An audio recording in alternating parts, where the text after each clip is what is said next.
اور لگتا تھا کہ جس طرح اس کا کلیجہ پھٹ جائے گا. صحابہ دائیں بائیں دیکھتے ہیں لیکن رونے والا دکھائی بھی نہیں دیتا, اور ماحول کے اندر اس طرح درد پھیل رہا ہے کہ سینوں میں دل لرز رہے ہیں, اور عجیب کیفیت طاری ہو گئی. حضور ابھی بیٹھے ہیں, خطبے کا آغاز بھی نہیں ہوا, اور رونے والا کیف و درد میں روتا چلا جا رہا ہے. فنزل النبی صلی اللہ علیہ وسلم عن المنبر, حضور منبر سے نیچے تشریف لائے. صحابہ کی آنکھیں محو حیرت ہیں, استجاب کا عالم ہے, یہ کون رو رہا ہے اور اتنے درد سے رو رہا ہے اور دکھائی بھی نہیں دے رہا. آقا کریم منبر سے نیچے جلوہ فراز ہوئے, ایک سمت بڑھے. کھجور کا خشک تنا پڑا تھا. آج پہلا دن تھا کہ منبر حضور علیہ السلام کے لیے بچھایا گیا, ورنہ یہ خشک تنا دیوار کے ساتھ جو ہے وہ رکھا گیا تھا, اور حضور اس کے ساتھ ٹیک لگا کر کے واز کیا کرتے تھے. جب منبر بن گیا تو اس کو اٹھا کر کے اب اس کی ضرورت نہیں رہی, ایک کونے میں ڈال دیا گیا. اب جو ہی حضور منبر پہ تشریف فرما ہوئے تو اس خشک تنے کا کلیجہ لرز اٹھا, اور وہ ایسے روتا تھا جس طرح اونٹنی کا بچہ بچھڑ جائے اور وہ روتی ہے, اس طرح وہ خشک تنا رو رہا تھا. اس تنے ہنانا در ہجر رسول زار می نالت جو ارباب عقول, جس طرح عقل والے, جس طرح جو ہے وہ فہم و ادراک رکھنے والے لوگ روتے ہیں درد سے, وہ رو رہا تھا. آقا کریم علیہ السلام اس کے پاس گئے اور اس کو اپنی آغوش میں سمیٹ لیا. بچھڑا ہوا بچہ جب اپنی ماں کو ملے تو اس کی ہچکیاں بن جاتی ہیں, اس کی گھگھی بن جاتی ہے, تو یہی کیفیت اس کی ہو گئی. اور آقا کریم اپنا دستے رحمت اس کے اوپر پھیرتے چلے جاتے ہیں.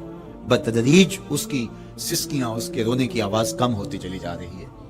آہستہ آہستہ وہ خاموش ہو گیا. حضور پھر دوبارہ تشریف لائے اور منبر پہ خطبہ دینے سے قبل صحابہ کی آنکھوں میں استجاب کا عالم دیکھا, حیرت کی فراوانی دیکھی. فرمایا کہ تم جو سوال کرنا چاہ رہے ہو, جو تمہاری آنکھوں میں پوشیدہ سوال ہے, میں اس کو اچھی طرح جانتا ہوں.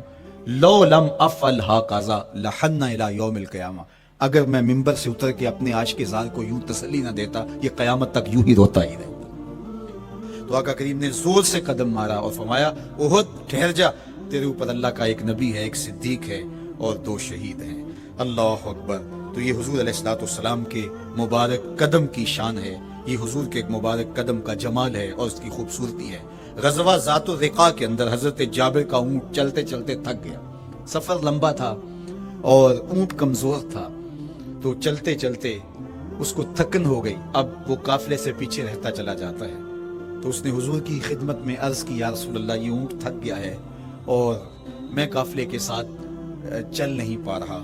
تو آقا کریم علیہ الصلوۃ والسلام نے اپنے مبارک قدم سے اس اونٹ کو ٹھوکر لگائی.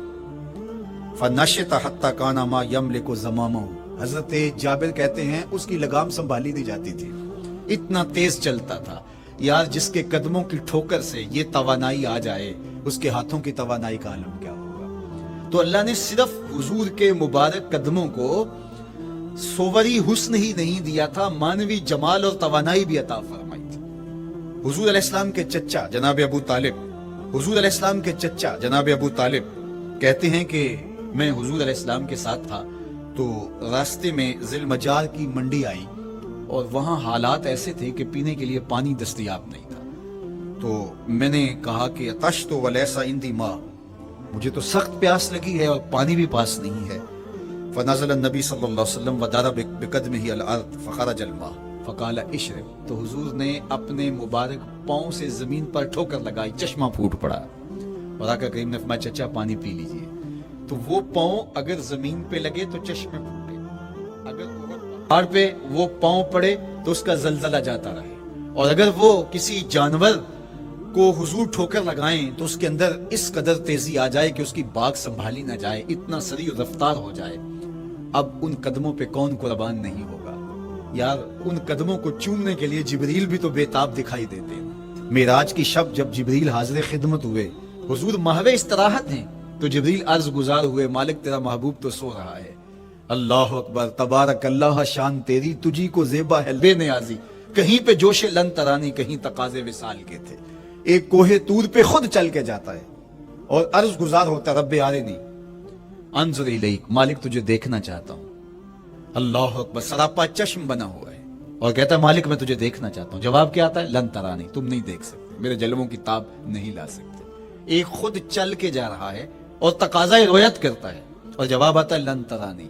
اور ایک سویا ہوا ہے چادر اڑ کے, اور جبریل کہتے ہیں محبوب اٹھیے، رب آپ کو بلا رہا ہے۔ تبارک اللہ، شان تیری، تجھی کو زیبا ہے بے نیازی، کہیں پہ جوش لن ترانی، کہیں تقاضے وصال کے تھے۔ تو جبریل حاضر خدمت ہوئے، حضور استراحت میں ہیں، تو آواز آئی یا جبریل قبل قدم ہے، میرے محبوب کے قدموں کو چوم لے۔ اب جبریل حضور علیہ السلام کے قدموں کو بوسے دے رہے ہیں۔